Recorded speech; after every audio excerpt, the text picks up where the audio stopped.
Oh,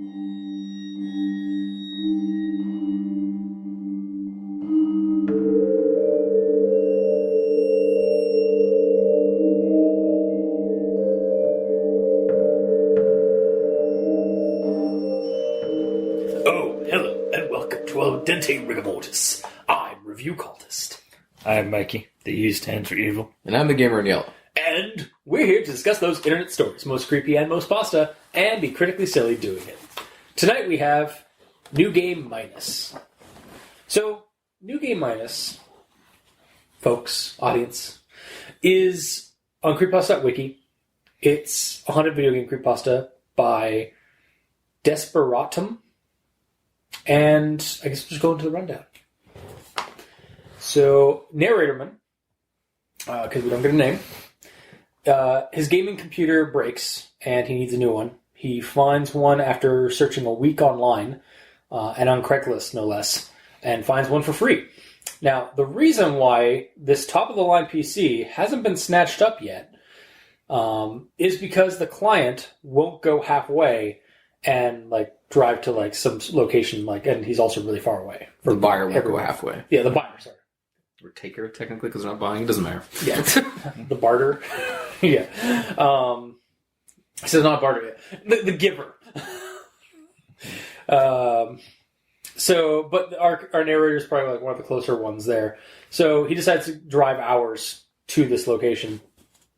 Our narrator drives out there.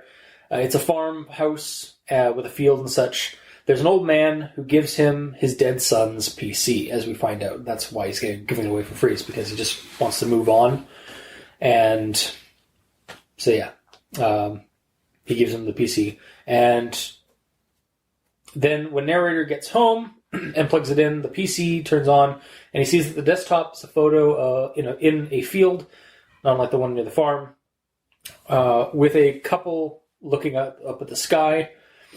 The son's Steam account is also still live and active, and actually accessible, with only one game in his entire library, Bastion. Nair happens to love that game, so he decides to play it. The continue option doesn't work. It crashes the game, saying it's corrupted file or something like that.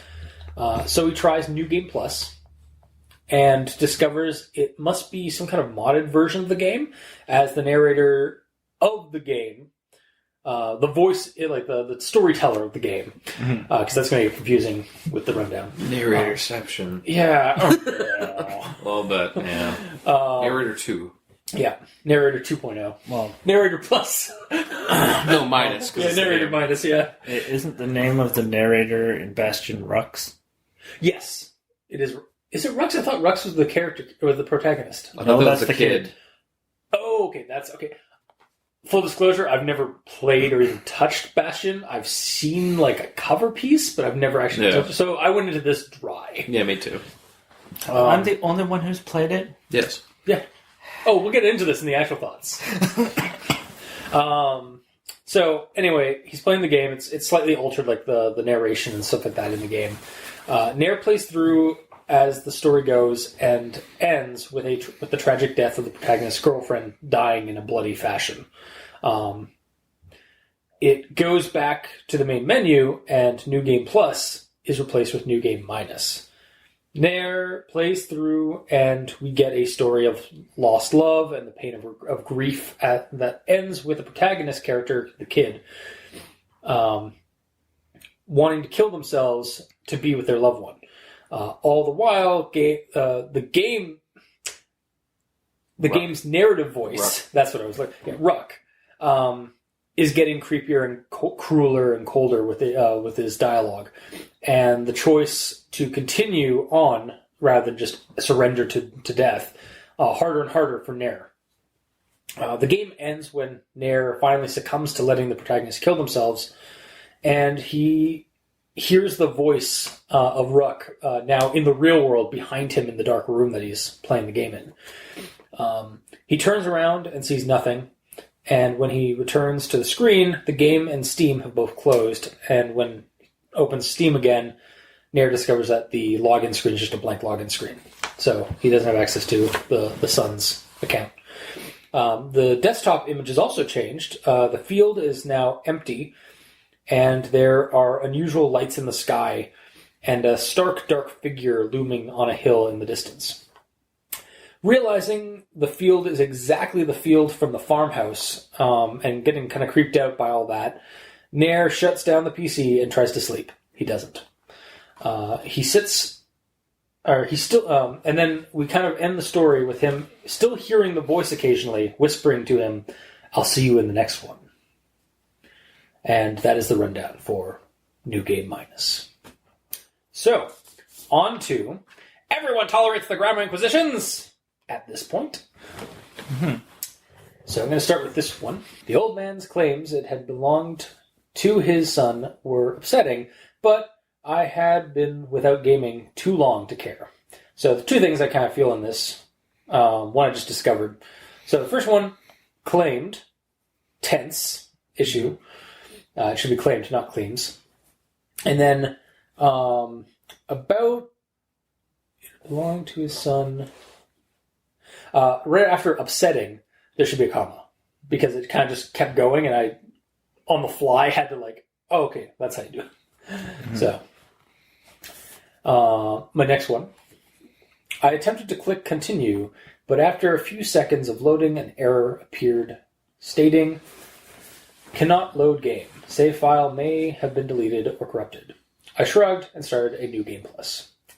I think this needs another comma, or the comma needs to be moved from where it isn't an error appeared stating, comma, to, but after a few seconds of loading an error, comma.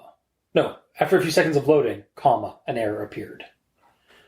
It just kind of, it didn't, suddenly it was just becoming a long form. Because it could almost be after a few seconds of loading an error, comma, appeared something, Yes.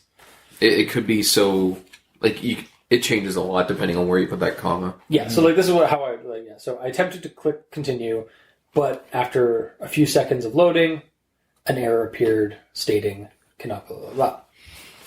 So, and then with regards to Bastian's narrator and his lines in the story, the transcriptions of the lines and stuff like that, I'm not going to go, I'm not going to reference any particular quote, but basically, throughout the whole thing, it's all done in italics. And the italics alone, for me, when I was reading this, don't really work well enough to differentiate the in-game text. Maybe add brackets as well, to show that's what's going on, or even use quotations to quote material. Mm-hmm. Yeah, we've talked about italics before. I'm not a fan of them. Yeah, I actually, so funny story for this.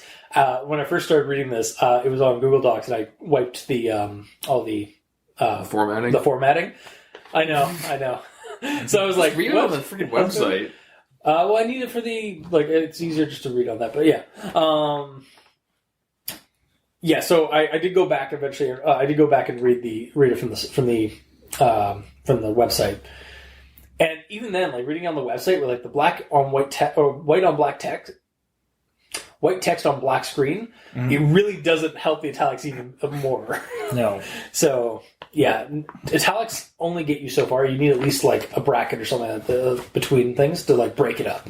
The problem is most italics aren't angled enough for it to be very clear. I think because if they were, depending on the font type, if it was more slanted over, it would be almost be distorting the letter itself.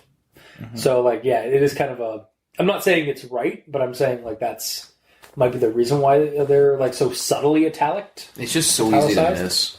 Yeah. Yeah, there are better ways to quote this material.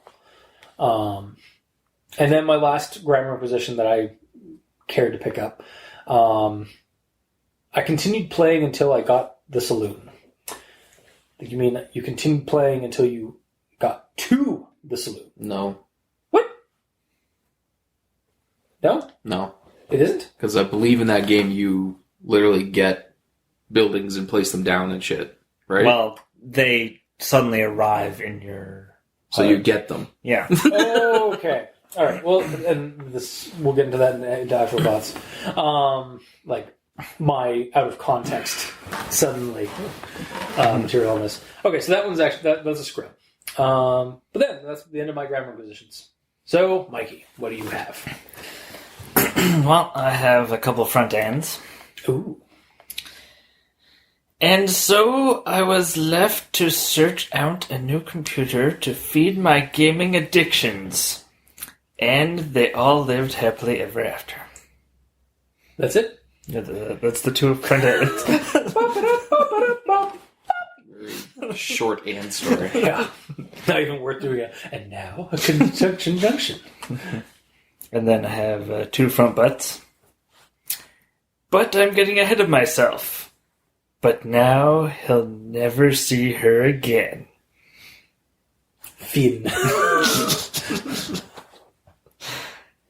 And then I have an it story.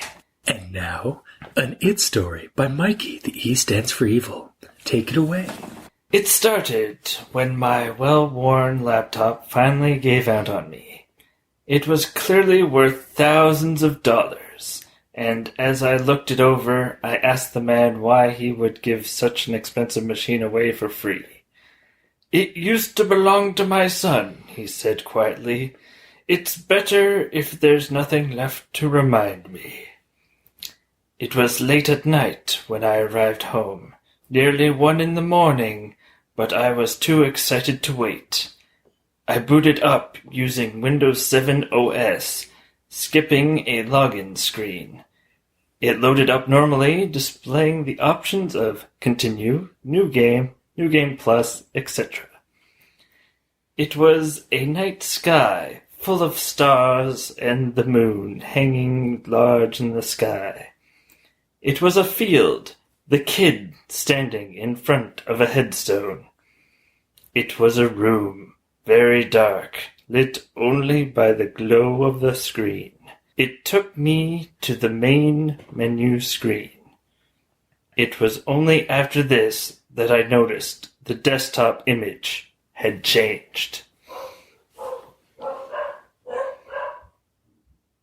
Convenient dog barking. And the dogs are plotting your It Story. A little bit. So yeah, that changes it a little bit. It makes the computer that died being the expensive computer that he got from the old man. Yeah. So it's almost like a sad, like a Memento style story where it's like the dead loved one is actually just your computer. Yeah, totally. And he boots up the computer, and then the computer itself is the sky. Like it's just so it's very dreamlike. Yeah, yeah. It's very David Lynch. And then it describes the tombstone. And then it says like the tombstone was a room. So like, you go into the tombstone, really, yeah. And then inside the tombstone is a room, and inside that room is the main menu. I mean, metaphorically, a dead person's room is their tombstone of their soul, because she's the tombstone of their personality. Because what a tombstone is a marker to give information about who the person who is on the ground is. So, like seeing somebody's room, you can kind of really get a feel for their personality and stuff. I'm just bullshitting right now, obviously, but A little bit. yeah. Yes. It kind of works, so I can't give you too much shit for it. Yeah. Mm-hmm. So that's a little bit of my college fine arts classes kicking in to like read meaning into Nothing. to symbols and shapes. Mm-hmm. So your college education's finally paying off? Yay! God. All right, let's move on before I get more drag up more bad memories. Was that it for yours? Yeah. Yes. Arriving at the location, I had to agree with the others who had contacted the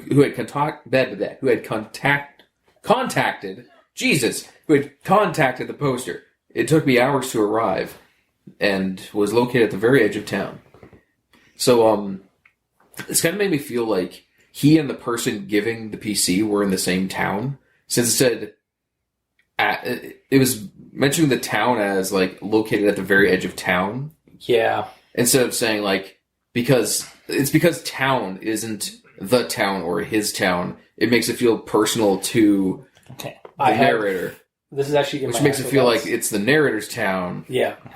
And that just takes hours to get to the edge of it. Yeah. So it's literally in New York, and he decides to head out during rush hour down the main drag, where it takes literal hours. Yeah, I literally have this in my... That's possible. I have a comment on this in my afterthoughts, but I think this might be relevant now. So, yeah, you reading that, and, like, it's like, I didn't care, and quickly set up a meeting for, later that day, and drove as soon as I could. Arriving at the location, I had to agree with the others who had contacted the poster. It took me hours to arrive at, and it was located at the very edge of town. So my issue there, like with that, like you brought up, like it sounded like it was his town. I'm going to agree with you on this notion that this requires some more specific details pertaining to the actual, even fictional location. Like, don't just say the location or the town. Give us a goddamn, like, name of a location. Honestly, I have to kind of disagree with you on that. What? It's not necessary to the story at all. It isn't, but it would help build, like, honestly, when I was, like, reading this, I was just like, I get that this isn't maybe a part of, like, the main part of the story, but, like, this is just a blank, like just a bland, like vague, nebulous location. I don't even know if this is in North America or UK or wherever. So, and like, I'm just like, all that's important is the video game. I get that, but you do need, like, I feel like you just using location, or location's fine. The town though, like you said, like it also creates the issue of like, you mean like his town, like the town? Like, all has to put is the seller's town, the old man's town. Yeah, that would work as well. Like just something that's not just town. Yeah, like add a little bit of more specificity on that, because it's right now as it is. Even for me, I was like, this is a little bland, even for me. Like, this is just basically a synopsis or like a rundown. And to be fair, like again, yeah, like you said, it isn't that important to the story itself. But it also kind of is, because at the end, it's talking about the fields in that area. So, like, there should be a little bit of detail where, like, there, just to kind of like build up the setting, build up the to ground the story a little bit better. Mm-hmm. Well, it's just taking a police academy approach. Yeah, this city, the metropolitan police of this fine city in this fine state. Yeah, they never say the state of Ontario. Yeah, and the state of the city of Toronto in the state of Ontario. We'll fly our American flags high in Toronto. Yeah, and our Canadian Dry vending machines and our neighborhood watch in the TD Bank. The TD Bank, who's blaring right on the main introduction. Okay, we're getting far off. Like, this is not the Police Academy's podcast. No, but yeah. Yeah, exactly. It's kind of like that, but like, fuck, it is kind of like that, and to that point, like it does work. But at the same time, like like the buyer or like the seller city or the giver city or like the old man city and kind of like that. But yeah, it could be very quickly changed by just, like you say, giving the other city a name, saying like he's from so and so city that's multiple hours away. Yeah, exactly. Meet halfway, and then arriving at that city, blah, blah, blah, blah, blah. Yeah. Or it's entirely possible that they're in the same town and it just takes hours to get across. Yeah, and in which case, I'd like to know, like, just a few more words about that, because, note that your town is fucking huge and it takes hours to get across. Or this is just what life is like in the 2080s. Cities are so huge. God damn it. It's a sprawl. Yeah, totally. That's just how it is. Hence why they have technology to make your PC beam itself into the sky and be your main screen. Yeah, it's basically it's really just a VR system. Yeah, pretty much. An AR system, yeah. Mm-hmm. All right, anyway, moving on. I began playing, walking down the path that rose before me. Finds his lifelong friend just laying in the road, waiting for him, like always. I believe it should be finding his lifelong friend. It would, except that's the narration from the game. So, it could be incorrect. It could be. I began playing, walking down the path that rose before me. Finds his lifelong friend just laying in the road, waiting for him. It's because it's walking, waiting, and finds. Oh, that's true, yeah. Would it be inging? Yeah. And you're describing what the character's doing which I'm pretty sure the narrator in the game just explains sort of where you're going and not... Does it do it in present tense? Well, It's not he even really does it tense as it issue. happens. It's just weird how the describers switch like that. Gotcha. Yeah. It would flow better if they're all the same. Yeah. Mm-hmm. But that's all I got for grammar. All right. Well, on to actual thoughts then. So I already touched on my one gripe about the location, the specificity of like the writing for like the locations and stuff like that. But we'll go into this one next. However, cash was tight, so I didn't have much to spend, which meant any decent rig was out of reach without months of savings, months without a computer. And so like I was reading this part, and like again, it was called New Game Minus. And I was like, huh. So the new hardware is going to be the creepy focus. I didn't quite expect that, but then as it because like from a game called New Game Plus, like I was expecting it to be like a cartridge or not like the purchasing of like we weren't going to get into like the purchasing of a whole new computer and stuff like that. It's centered around the game.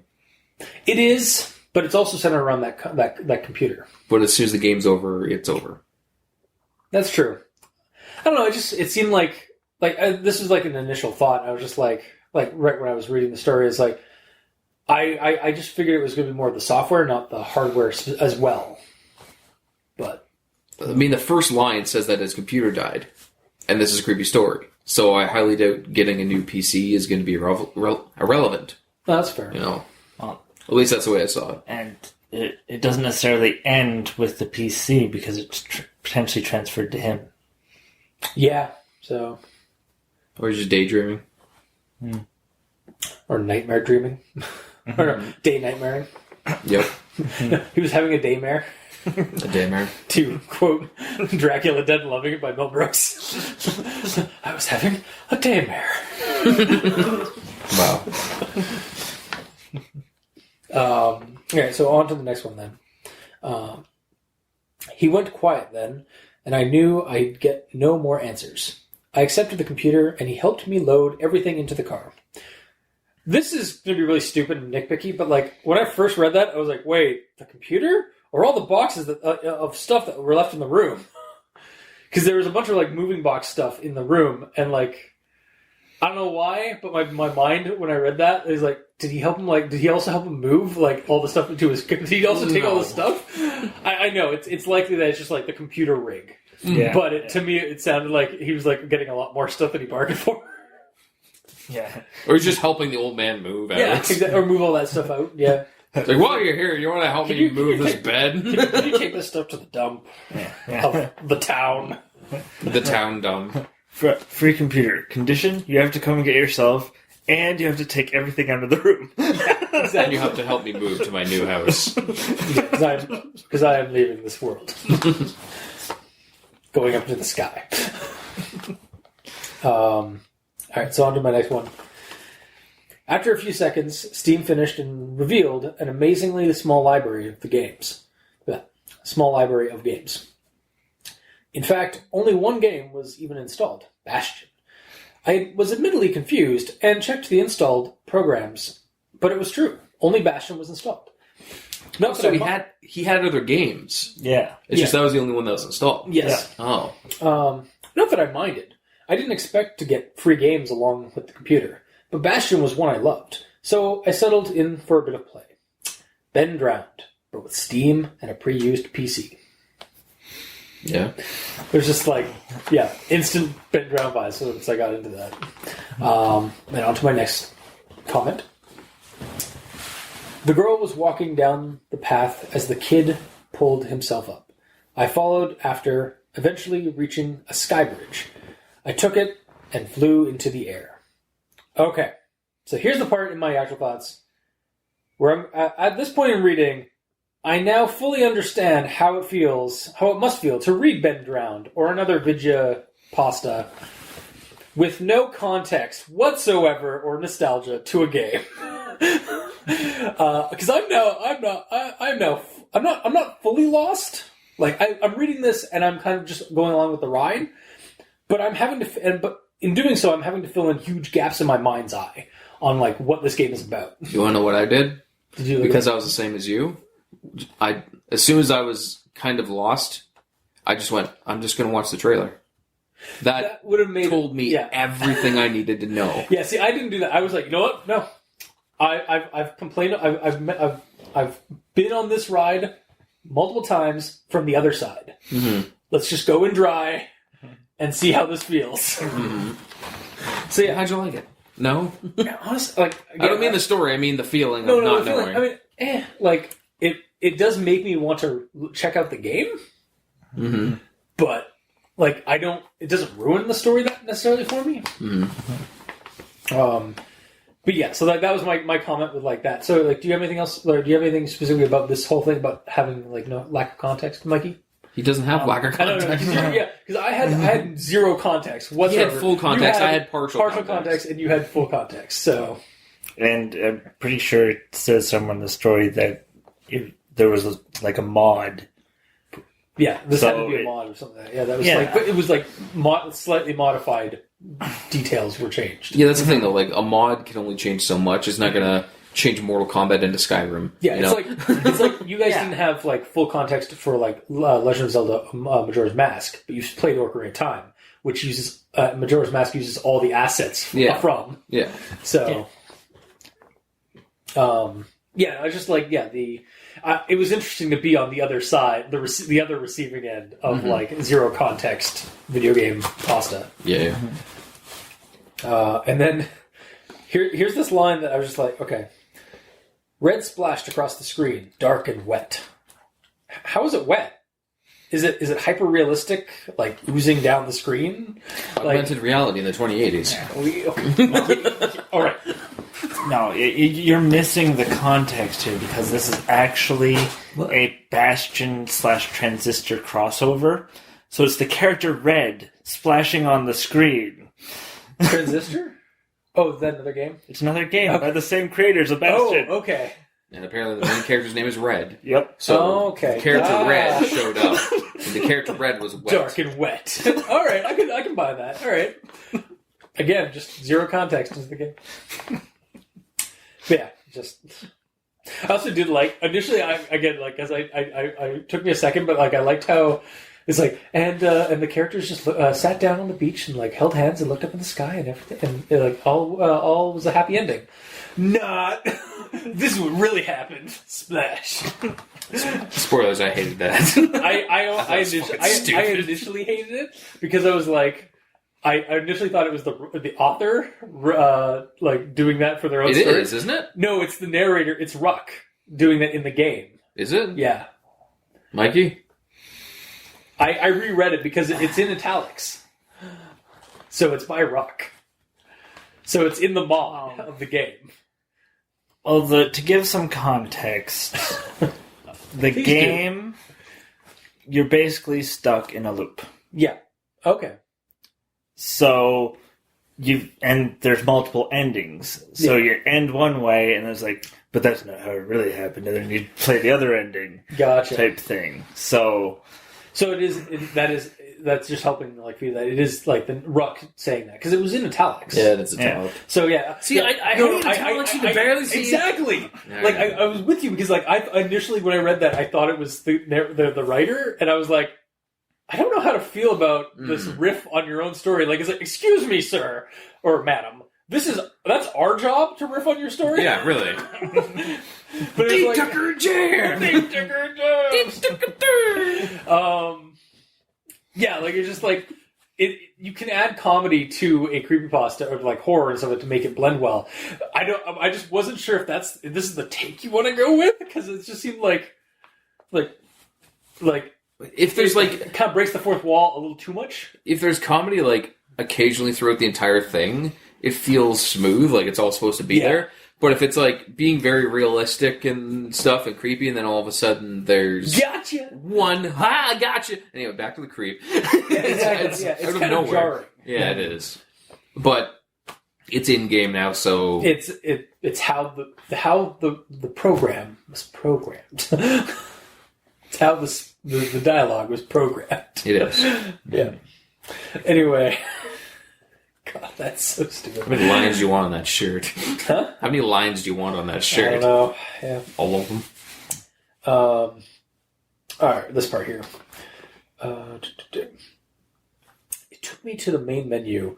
New Game Plus had been replaced with New Game Minus. I chose it. What else could I do? Turning you off? From behind me, the narrator came, voice dry and raspy. Proper stories supposed to start at the beginning. When I got to this part in the story, I did actually think this was a really good creepy moment because it breaks kind of a mold in video game creepypastas where it breaks the trope that this thing was kind of following and actually brought it into the real world. Not necessarily. If you take it one way, yeah. He has surround sound. Or Damn it! a really good headset. Damn it! That's all it is. That's literally how I read it, to be honest. Damn you! It's just... Yeah. All right, well, just continue on. I'm going to continue on my thought of it being supernatural for one moment. So starting at like this last actual thought I have. So starting with this quote, the voice was a whisper now, right into my ear. He died to join her, but now he'll never see her again. I turned around quickly to look behind me, but only the darkness of my room was there, and nothing more. I turned back to the monitor. Bastion had closed itself, as well as Steam. I reopened Steam, but it only opened to a blank login screen, as if I had just installed it. Okay. This story went from Ben Drown vibes to Pokemon Soul Silver vibes. However, unlike one of the Pokepastas we've done in the past, Pokepasta. that it's literally the subgenre of creepypasta for Pokemon. Fine, continue. As it continued, and had some creepy infest the player in real life, it kind of, like, to me, it did something a little bit more than what those ones generally just, like, leave off with. Like, in the middle part, I felt like it was going to just be another tread on that trope of sad, depressing story told through a fond game is spooky, yo. Like, that kind of motif that all those Pokepastas and some video game pastas tend to have. And it almost did that, but then, to me, because I didn't realize that it might have been subwoofers or, like, on your headsets and so that, it saved itself right at the end by giving us that subtle supernatural touch. So I in my head canon, it's supernatural. Because that's the only way you can save that. Well, okay, regardless of headsets and surround sound and such, he hears something when he's trying to get sleep. Yeah, he still hears it occasionally. Like, but that could just also be his imagination, like a PTSD situation. That's fine. That's still creepy and terrifying. It is. Mm-hmm. So yeah, that's how I want to take that. I'm going to just ignore the fact that, like, it's not a subwoofer. He didn't have that installed yet. It's just the regular speakers in front of the computer or something like that, and then didn't have his headset on. Yeah, that's how I'm taking it. Mikey, what do you got? Alright. I've already talked about the Bastion Transistor crossover mod. That would have been awesome. So at one point, talking about the kid that died, and it says, but now he'll never see her again. And my thoughts went to a movie I watched once with Robin Williams, and I believe it's called What Dreams May Come. Oh yeah, is that a Shakespeare adaptation? No, I think of something else. Yeah, no, where he dies and he dies, and then his wife is left on Earth, and then she ends up committing suicide, and then he's in heaven. He's like, "How come she's not here?" He's like, "Oh well, people who commit suicide are in hell." Mm-hmm. So he has to travel down there. To get her. So basically, his girlfriend's in heaven. He committed suicide, so he's in hell. So they will never meet again. That's true. Because, mm-hmm. because tragedy. That's how that works. Mm-hmm. Mm-hmm.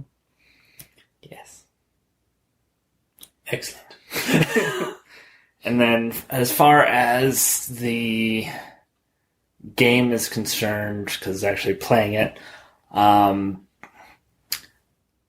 I completely took this as its own sort of mod to the game, and anything that seemed out of place, I just chalked it up to.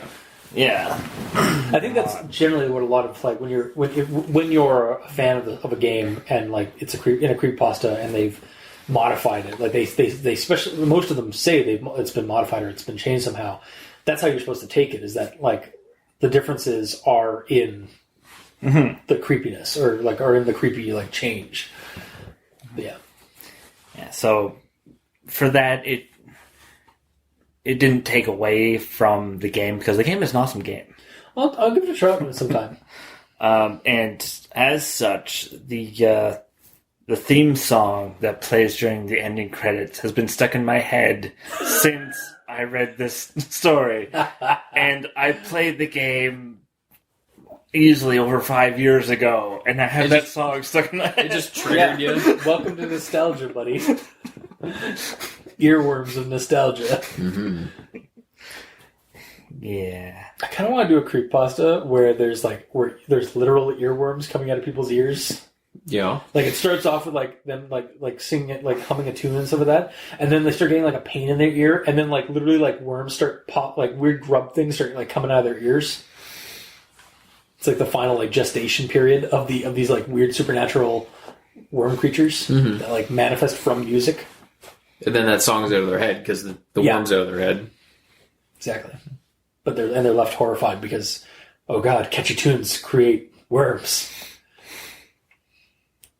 Yeah. Anyway. Onwards to Gamer Yellow's thoughts. Oh, my turn. What's that look? He's just like, the audience at home, Mikey just like looked over to me after that and just like gave me a dirty like look. It's like, you motherfucker. I don't even know why. That's weird. I know. So my first note is a misread I did, but I figured I would make note of it. Sure. About the laptop dying. So the quote itself is, "Years of avid daily gaming finally caught up with it, resulting in heavy internal damage, or so they told me at the repair shop."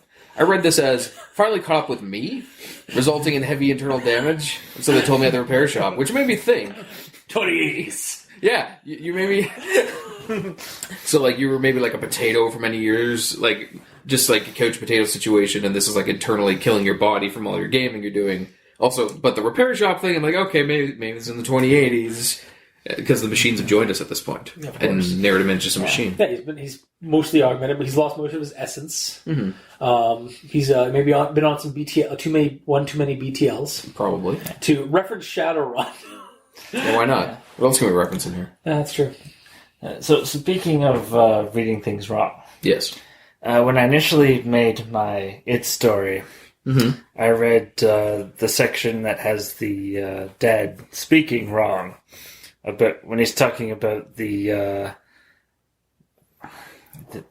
computer, so instead of reading "it used to belong to my son," I read it as "it used to be my son." Oh wow! Yeah, right. We're just diving right into the cyberpunk future of horror. That's just the way it is. Yeah. And following that up, it's better if there's nothing left to remind me. Just take his body. I tried to set up a funeral, but they wouldn't let me bury a buried machine. Fucking bigots. Yeah, right. Please, just take my boy. I have forsaken my son! I'm just staring at the computer rig. It's a weird story at this point. I kind of like that. God damn it. I really like that idea for some stupid reason. Yeah. It does also segue into my next one, which is a confusion I had around this quote here. "It used to belong to my son." And legit, right here. He said quietly, his friends already claimed most of his other things, but I insisted I keep this. I don't have any need for it, and I can't bring myself to accept money for it. It's better if there's nothing left to remind me. So that just made me question, then why did you insist to keep the PC in the first place if you don't want any reminders? I think, isn't it like, but they insisted? Yeah. He keeps it? Not he insisted? But Oh. Yeah. His friends already claim most of other things, but insisted I keep them. Yeah. Oh, the Yes. friends So insisted. you stutter with the I. And so So it was a misread again on my part. Yeah. Maybe I shouldn't read this at like 5 in the morning. Probably not. All right. I mean, don't get me wrong. Most people who read creepypastas, or at least like kind of the stereotype of reading a creepypasta, is reading it in the dark of night so you can get super spooks. Yeah. But yeah, for our show, maybe don't read Hey, it. So it's far only later 2 than- misreads so far. I have one more note. Could that be a misread as well? We'll see. We'll find out. Yeah. God damn it. Stay tuned next week when we reveal the answer. Yeah.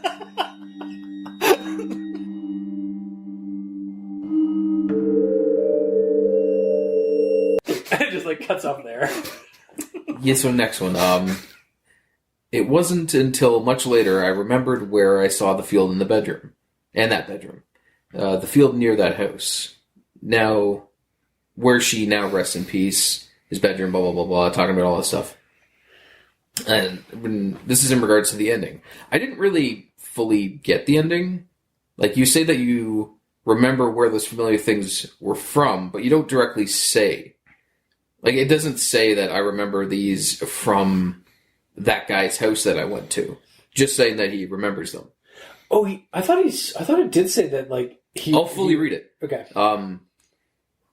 It wasn't until much later I remembered where I saw the field and that bedroom. The field near that house. See, that house might mean that guy's house. That's definitely what it is. But Yeah, like, but it could I mean know. any house. Again, it's the issue I had with the story Yeah. that actually like brought me to your side of that thing, where like it needs to be a little bit better, more described, because like there's innuendo and then there's David Lynch innuendo, where it's just like, can you explain yourself? No.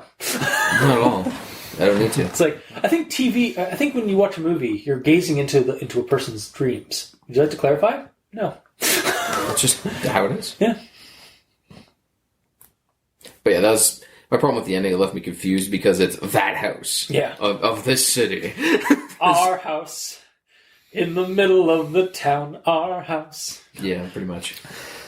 I have to correct you. It's the house in the middle of the street. Yeah. Yeah, I know. I changed it. But it's literally sitting in the middle of a street. Our house. In the middle of the street. Our house. Why would it... It doesn't matter.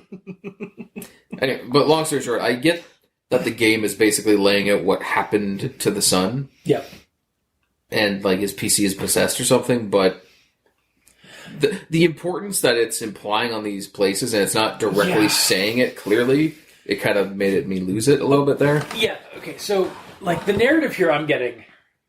Yeah, like you brought up, it's haunted by the Spirit The of sun? the sun. But then, what's this dark figure? Like the narrator, what's like evil Ruck, or like the thing using Ruck as a avatar? Like, it does bring up that it's like the voice of death, or the narration of life and death, or something like that. So like the Grim Reaper is now haunting this thing, is like powering the haunting of this. Like it's very vague, like in description. And also very vague in, like, what it's trying to get across. Although we do get it, roughly. Yeah. But it's, like, kind of rough the way it's done. Yeah. So, yeah, like, it's clearly a haunted video game Not anymore, it's not. genre, but it's... What? Well, at the end, the haunted video game in the story kind of ceases to be, and then... He's potentially haunted. Yeah, well, I mean that's still a haunted video game creepypasta because it's like in a movie, a haunted house movie. At the end, usually the haunted house gets exorcised. But like they run on a marathon. put on slim fast or something. But they get exorcised. The spirits get dispelled. I see. But yeah, so like. Yeah, it's the kind of same kind of premise, like this computer is clean, or is it? Like that's kind of like haunted house genre, or like haunted item haunting genre in a nutshell. But yeah, it is a little vague on a lot of things. But yeah, that's the end of my notes. Okay. yes, Mikey. And Mikey's like, been wanting to say something for a long time. He's like staring and like smiling. It's like into the distance as if he's like realized something. What do you have to say?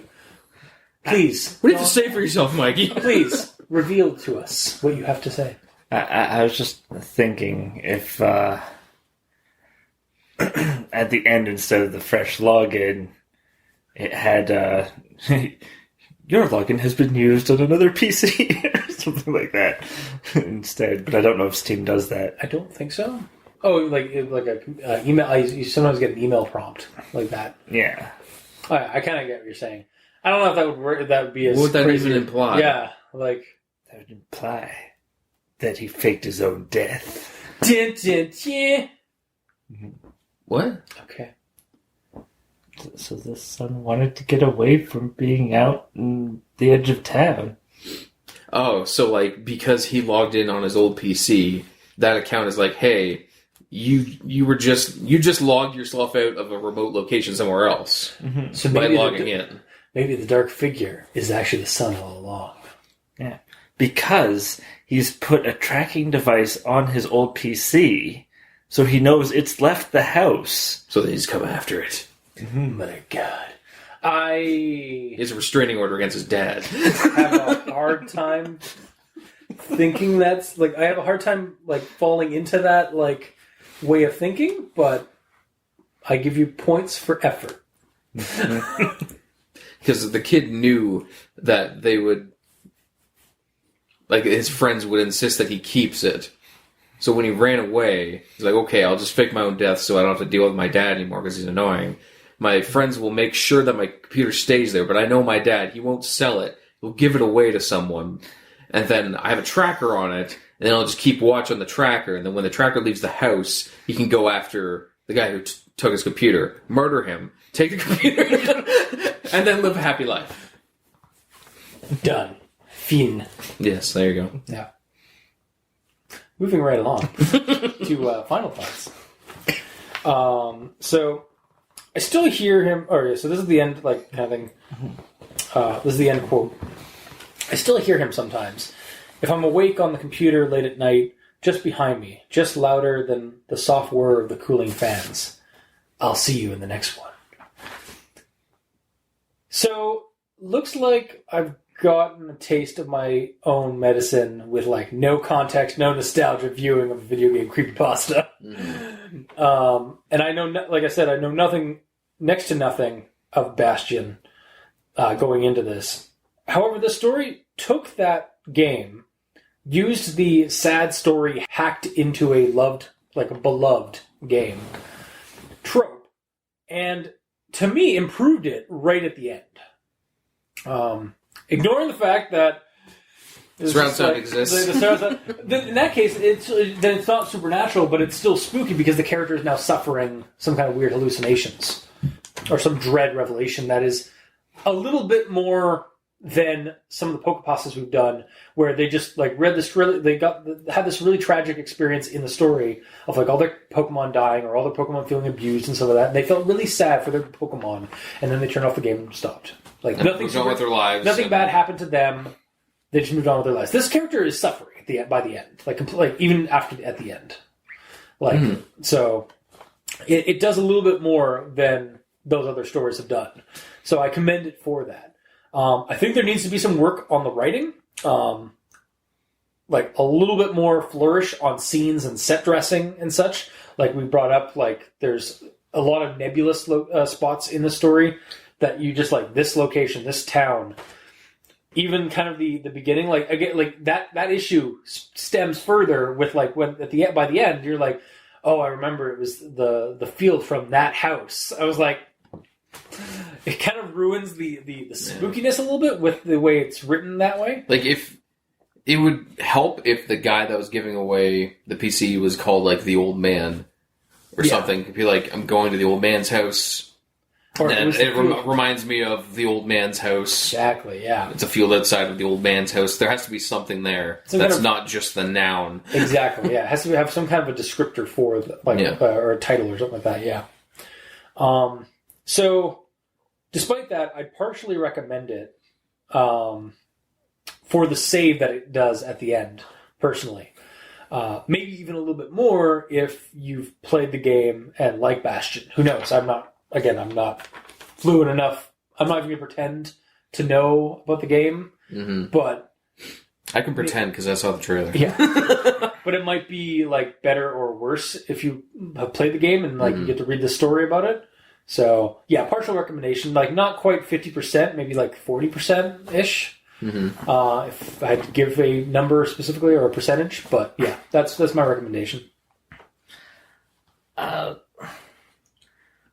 Honestly, having played the game, this story didn't affect me one way or the other, because the majority of the stuff I've considered a mod, which is something outside of the game that I played. So I just basically maintained the mechanics of the game in my mind and then added in this new stuff. But because you've seen the game and everything, all the stuff that is modded in, could you see how it would actually look in the game?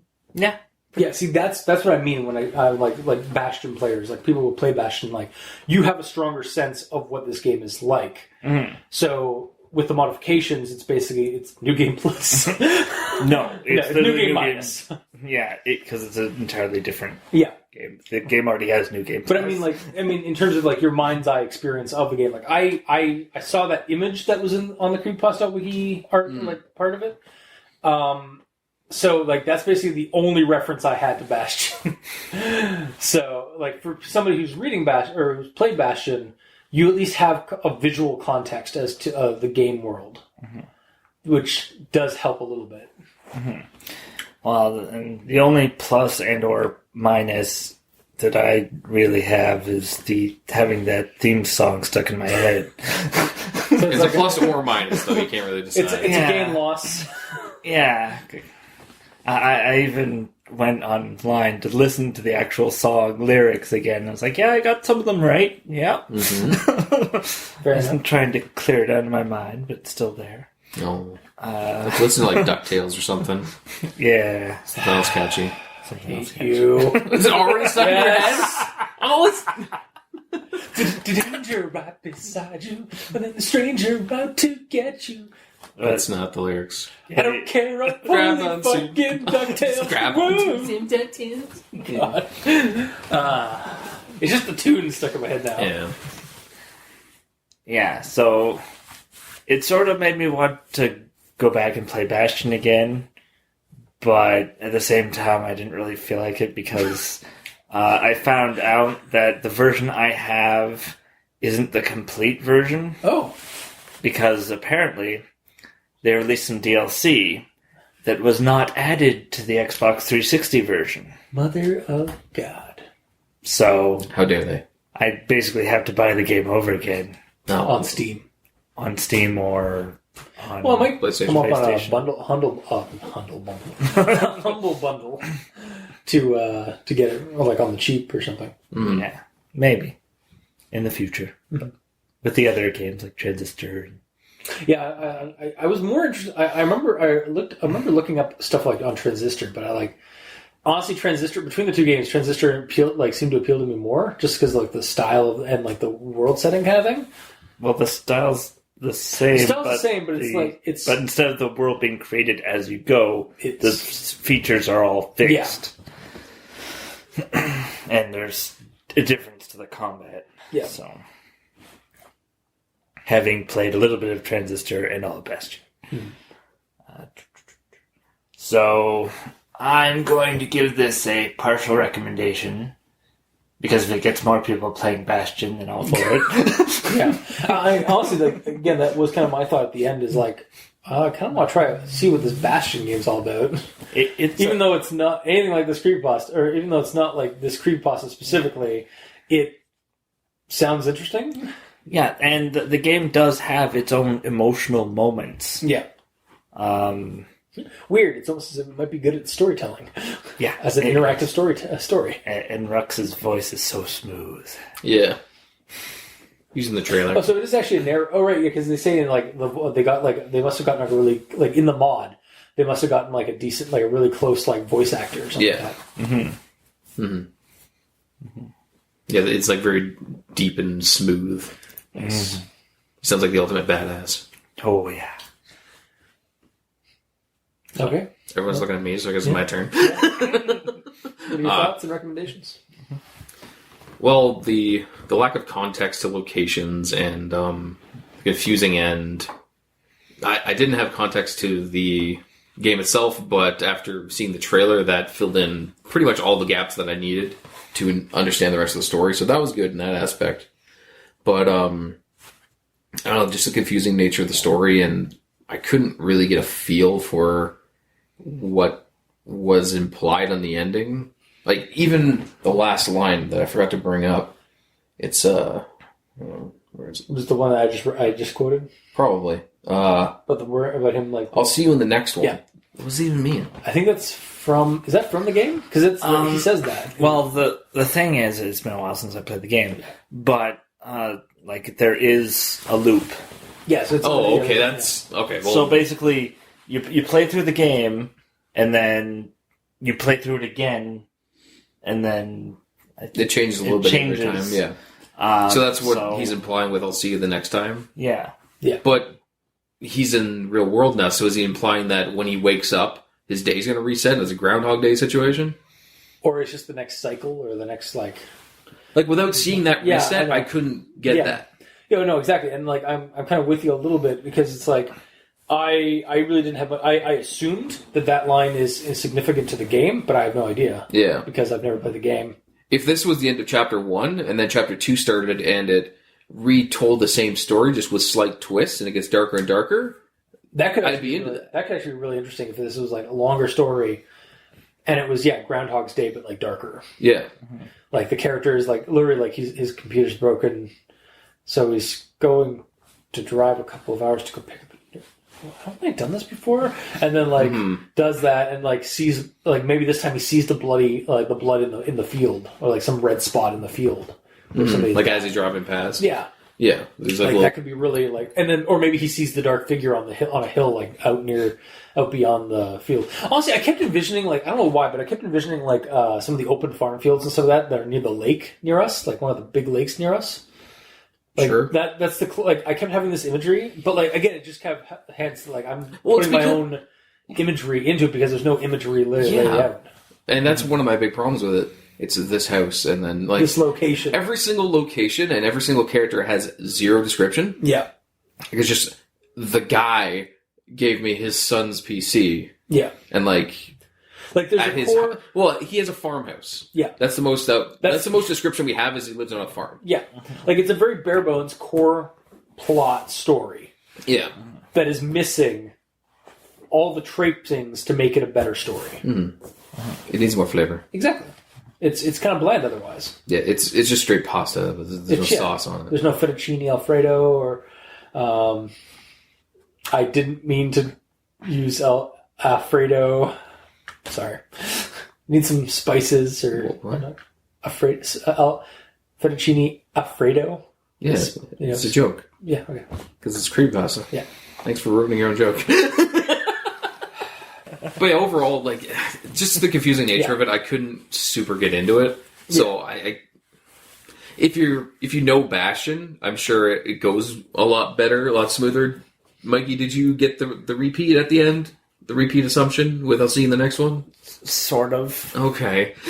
So even a veteran didn't really super get it. Well, it's just the repeating nature of the Bastion game. But there's no repeats happening in the story itself at all. Yeah.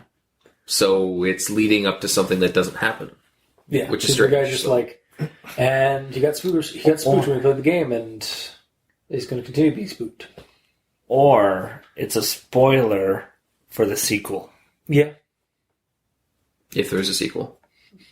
Which we don't know about. Yeah. But on its own, I think it needs more. Yeah, I think... I can't fully recommend it. If you like Bastion, then by all means go for it. You might get more out of it than I did. Yeah.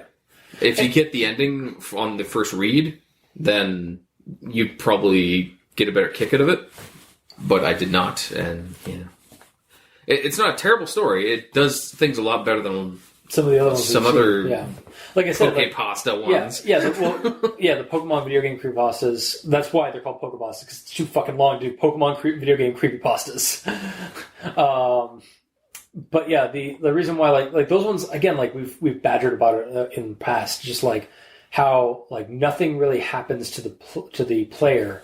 They just get this weird experience and they share their emotional experience, and that's all fun and good. But like most of the time, it's not done to a point where like nothing happened.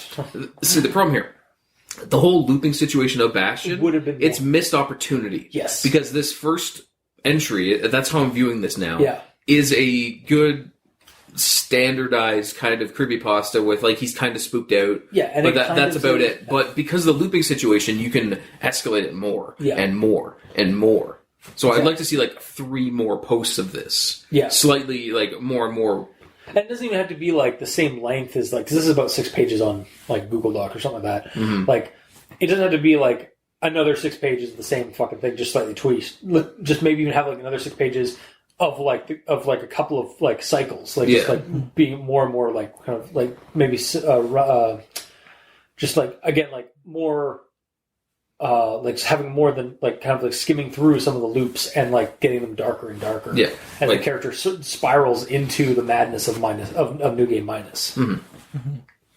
Like that's my real main problem. It's just it missed opportunity on the fact that it's Bastion and there's looping in it. Because you could replace that game with almost any other game and get the same story. Yeah, and actually it would help with the New Game Plus, New Game Minus kind of thing, because like New Game Plus is about playing the game over and over again with like your original, but with the knowledge that you have from prior. Mm-hmm. Like which doesn't happen. Yeah.